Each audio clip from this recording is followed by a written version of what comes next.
Y'all, it's Russ Curtis, professor of counseling, licensed clinical mental health counselor. I wanted to talk about narcissist anger and how they rationalize it, because when in the face of their anger, it feels very real. And if you are not a narcissist or high in the narcissism spectrum, then you might be saying, there's no way that this person could be so angry when we know that they've lied, stolen, or cheated. So here are some ways that they do that, because they actually can be very convincing, and their anger is used to keep you quiet, to keep you from questioning them, but most of all, to keep you from exposing them. That is the biggest fear for people high in spectrum of narcissism. Now, face threatening is a term which essentially means they don't want to be. It's a huge fear that they will be exposed.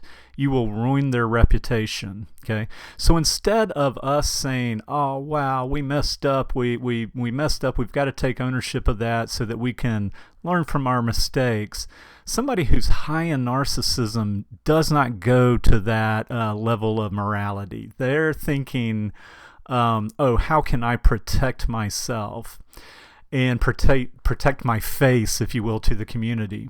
Now, self-defense-based cognitive restructuring is, I'm going to rationalize this in a way that makes sense and allows me then to express my anger.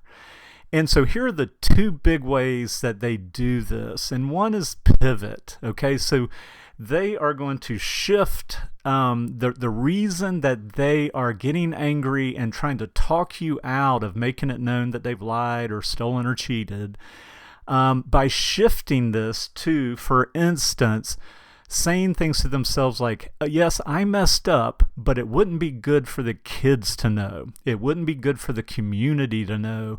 It wouldn't be good for my church to know.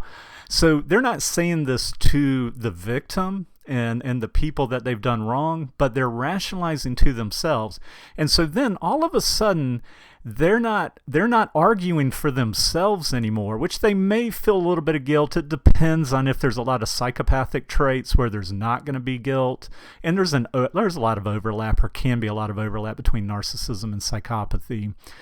But what they're doing now is, no, I'm arguing, I'm getting in your face, I'm going to send out messages or whatever, because I'm protecting the community, I'm protecting my kids, I'm protecting the church, or what have you. So pivoting is one way they do that. The next way they do this is they've been keeping score. So if you're not high in narcissism, you probably do things for other people. We like to be of service. That is one way we really experience happiness in our lives, is to be of service, to be helpful for others. We typically are not keeping score of that. So we're not like, oh, I did this for you, which is very transactional. I did this for you, so now you've got to do this for me. But somebody high in narcissism is keeping score, and they've been keeping score for a long time.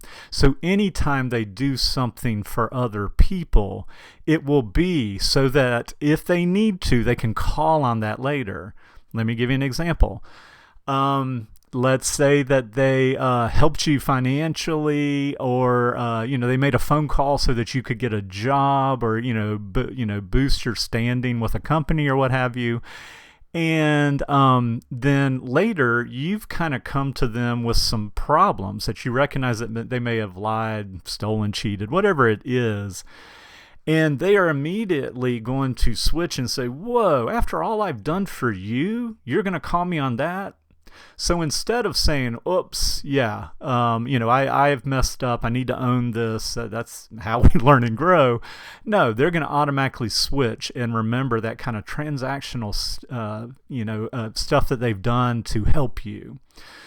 All right, hopefully this gives a little better understanding, because ultimately what I want from this video is that when you are experiencing the anger of a narcissist, when you are calling them on their stuff, as you have the right to do, and you need your boundaries and your self-compassion, You need to understand, because you can get fooled if you don't understand how they're rationalizing their anger. And you may even tell yourself, oh, wow, maybe I'm wrong on this, because there's no way they could be that angry if they didn't do it. Well, yes, they can. For people who are high in narcissism or psychopathy, they can get that angry because of these types of techniques that they use. All right, let me know if this is helpful. We will talk to you soon. I've got a bunch of more videos coming out. Thank you for all the good work you're doing.